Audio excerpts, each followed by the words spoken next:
गांव वालों, मेरी बात ध्यान से सुनो। अगर तुम लोग 2 दिनों के अंदर ये गांव छोड़कर नहीं गए तो सब कुछ खत्म हो जाएगा। जरा देखो इस पागल को, इसके कहने पर हम अपना गांव छोड़कर चले जाएंगे।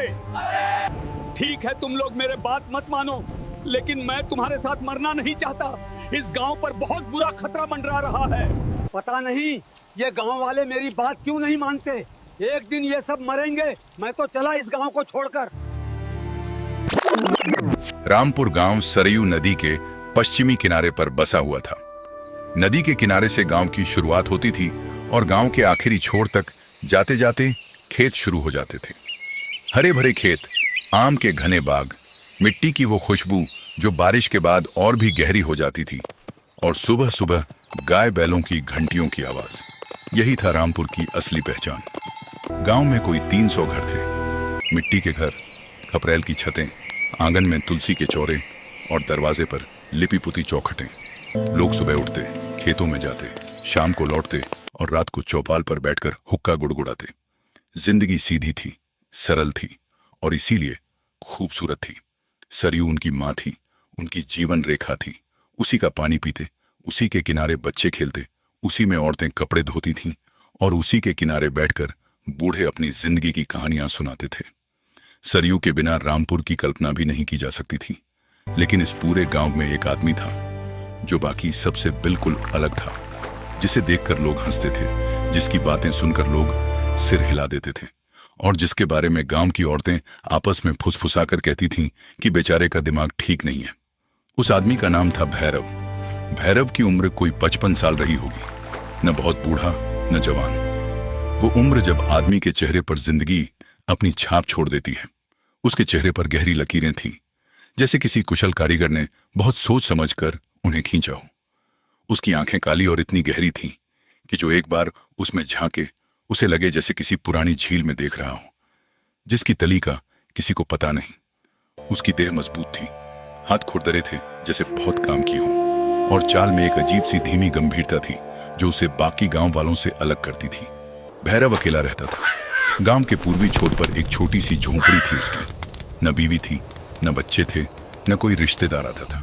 बस एक टूटी चारपाई थी, एक मिट्टी का चूल्हा था, दीवार पर एक पुराना कंबल टंगा रहता था और उसके सिवा और कुछ नहीं। लेकिन भैरव को इस सादगी से कोई शिकायत नहीं थी। वो इसी में खुश था, या कम से कम ऐसा लगता था। गांव वाले उसे पगला भैरव कहते थे और इसके पीछे वजह थी। भैरव वो काम करता था जो कोई समझदार आदमी नहीं करता। वह घंटों, कभी कभी पूरे दिन नदी के किनारे बैठकर पानी को देखता रहता, बस देखता रहता, जैसे पानी में कुछ लिखा हो जो सिर्फ उसे दिखता हो। कभी कभी रात के अंधेरे में जब पूरा गांव सो जाता, भैरव उठता और नदी के पास जाता। वो अपना हाथ पानी में डुबोता, आंखें बंद कर लेता और यूं बैठा रहता जैसे नदी से कोई बातचीत हो रही हो, जैसे नदी उसे कुछ बता रही हो और वो सुन रहा हो। कभी कभी वो पानी की सतह पर हाथ फेरता और उसके होंठ हिलते, लेकिन आवाज नहीं निकलती। गांव के जो लोग उसे ऐसे देखते वो डर जाते और घर लौटकर कहते कि पगला है, बिल्कुल पगला है। बच्चे उसे देखकर भागते थे, औरतें मुंह फेर लेती थीं और मर्द हंसते हुए कहते थे कि नदी से बातें करता है, जाने किस दुनिया में रहता है यह आदमी। लेकिन भैरव को इन सब की जरा भी परवाह नहीं थी। वो बस अपनी दुनिया में रहता था और नदी को देखता रहता था। यह सिलसिला कई साल से चला आ रहा था। गांव वालों ने उसे पागल मान लिया था और पागलों की बातों पर कोई ध्यान नहीं देता। भैरव भी जानता था कि कोई उसकी नहीं सुनता, लेकिन वो कुछ और भी जानता था। वो जानता था कि नदी उससे बात करती है। वो जानता था कि पानी के नीचे जो हलचल है वो आम नहीं है।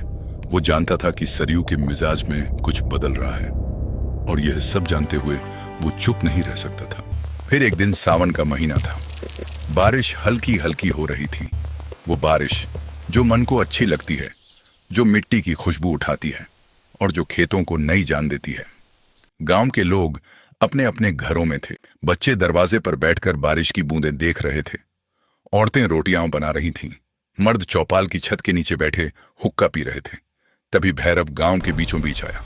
उसके कपड़े भीगे हुए थे, उसके बाल उलझे हुए थे, उसकी आंखें लाल थीं जैसे वो कई रातों से सोया नहीं हो। वो चौपाल के बीच में खड़ा हो गया और जोर से बोला कि सुनो, सब सुनो मेरी बात। लोग चौंके, कुछ बाहर निकले। किसी के हाथ में रोटी थी, किसी के हाथ में हुक्का था और किसी के हाथ में छाता था। सब उसे देखने लगे। भैरव ने एक गहरी सांस ली और बोला कि यह गांव छोड़ दो, जितनी जल्दी हो सके यहां से निकल जाओ। सरयू हमें निगल जाएगी। वो दिन दूर नहीं जब यह पूरा गांव पानी में डूब जाएगा। घर, खेत, मवेशी, यादें, सब कुछ मिट जाएगा। एक पल के लिए सब चुप हो गए। फिर एक ठाका गूंजा जो बारिश की आवाज को भी दबा गया।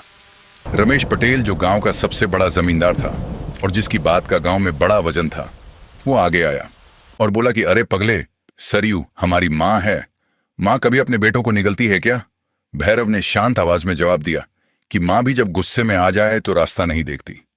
लेकिन किसी ने नहीं सुना। लोग हंसते हुए वापस चले गए और भैरव वहीं खड़ा रह गया, भीगता रहा और देखता रहा। भैरव ने हार नहीं मानी। वो अगले दिन फिर आया और उसके अगले दिन भी। हर रोज वो गांव के बीच आता और वही बात कहता, कभी नरम आवाज में, कभी गिड़गिड़ाते हुए, कभी आंखें भरकर। उसने रमेश पटेल के दरवाजे पर जाकर हाथ जोड़े और कहा कि पटेल जी, मेरी मानो, एक बार मेरी मानो। लेकिन रमेश पटेल ने दरवाजा बंद कर लिया। उसने पंडित जी के पास गया और कहा कि पंडित जी, शास्त्रों में लिखा है कि प्रकृति के संकेत सुनो।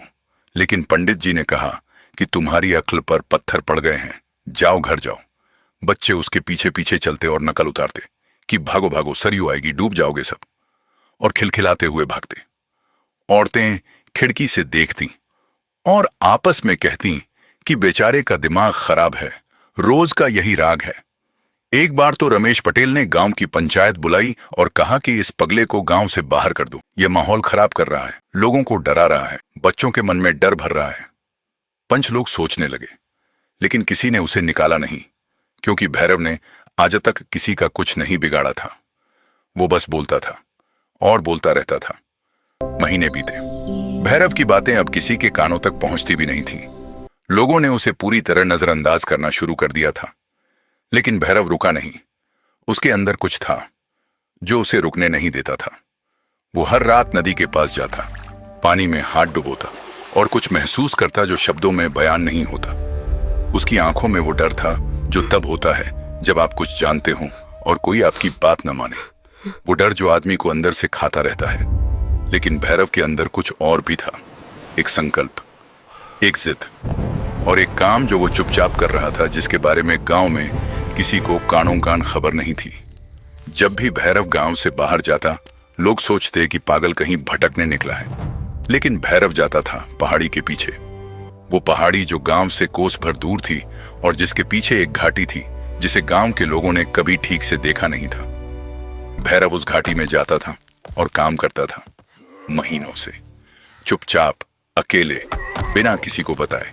वो पेड़ काटता था, लकड़ी तराशता था, जमीन समतल करता था और एक के बाद एक लकड़ी के घर खड़े करता जाता था। उसके हाथों पर छाले थे, उसकी पीठ दुखती थी, लेकिन वो रुकता नहीं था। वो जानता था कि उसके पास ज्यादा वक्त नहीं है। फिर वो रात आई जिसका भैरव को डर था। आषाढ़ की काली रात, ऐसी रात जो रामपुर ने पहले कभी नहीं देखी थी। आसमान में एक भी तारा नहीं था, जैसे किसी ने आसमान को काले कपड़े से ढक दिया हो। हवा बिल्कुल बंद थी, एकदम बंद, जैसे दुनिया सांस लेना भूल गई हो। पेड़ों की पत्तियां नहीं हिल रही थीं, कुत्ते नहीं भौंक रहे थे, मेंढकों की आवाज बंद थी। एक अजीब सी खामोशी थी जो डराती थी। भैरव नदी के किनारे बैठा था। उसने पानी में हाथ डाला और उसी पल उसका पूरा बदन कांप उठा। उसने महसूस किया जो उसे पहले कभी नहीं हुआ था। पानी का दबाव बदल गया था, नदी का रंग बदल गया था और उसके नीचे से जो कंपन आ रही थी वो बता रही थी कि अब वो वक्त आ गया है जिसका उसे डर था। क्या आप जानना चाहते हैं कि आगे क्या हुआ? तो कमेंट में नेक्स्ट पार्ट लिख देना। बाय बाय, जल्द ही मिलूंगा।